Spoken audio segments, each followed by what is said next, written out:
Welcome to Charan styles. நாம் இன்றைக்கி 16th டேயில் இருக்கோம்.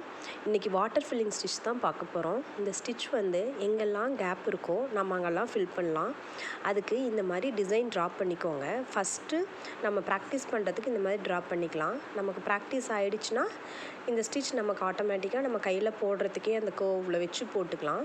ஃபஸ்ட்டு பிகினராக இருக்கும்போது இந்த மாதிரி நம்ம ட்ரா பண்ணி அதில் ஸ்டிச் போட ஸ்டார்ட் பண்ணலாம்.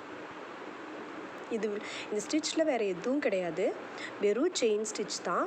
ஆனால் அந்த செயின் வந்து ரொம்ப குட்டி குட்டியாக போடணும். ஏன்னா இதில் கர்வ் வரனால பெரிய செயின் போட்டோம்னா அந்த கர்வ் எஃபெக்ட் தெரியாது. அதனால குட்டி குட்டியாக போட்டு அந்த செயினை ஃபினிஷ் பண்ணோம்னா தான் அந்த ஸ்மால் கர்வ் நமக்கு தெரியும். அவ்வளோதான், இதில் வேறு எந்த டிஃப்ரென்ஸும் கிடையாது, வெறும் செயின் ஸ்டிச் மட்டும்தான். இந்த ஸ்டிச் வந்து எங்கெல்லாம் கேப் இருக்கோ, ஒரு நெக்கில் ஒரு டிசைனுக்கு உள்ளே ஃபில் பண்ணுறது, ஏதாவது பீட்ஸ் வச்சுட்டு அதை சரௌண்டிங்ஸ் ஃபுல்லாக நம்ம இதை ஃபினிஷ் பண்ணுற மாதிரி போடலாம். இந்த ஃபினிஷிங் வந்து நீட்டாக இருக்கும் இந்த ஸ்டிச் போட்டோம்னா. இது ஒரு மாதிரி வேவாக இருக்கிறனால இதை வந்து நம்ம வாட்டர் ஃபில்லிங் ஸ்டிச்சுன்னு சொல்கிறோம்.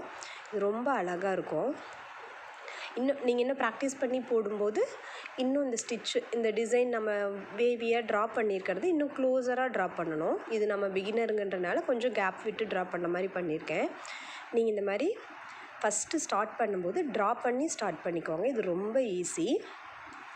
உங்களுக்கு ஏதாவது டவுட்னால் கமெண்ட் பண்ணுங்கள். உங்கள் ஃப்ரெண்ட்ஸ் அண்ட் ஃபேமிலிக்கு ஷேர் பண்ணுங்கள். 2 to 3 டைம்ஸ் நீங்கள் ப்ராக்டிஸ் பண்ணிக்கோங்க. ஒரு ஸ்கொயர் ஷேப்பில் போட்டு ப்ராக்டிஸ் பண்ணுங்கள், சர்க்கிள் ஷேப்பில் போட்டு ப்ராக்டிஸ் பண்ணுங்கள். Thank you.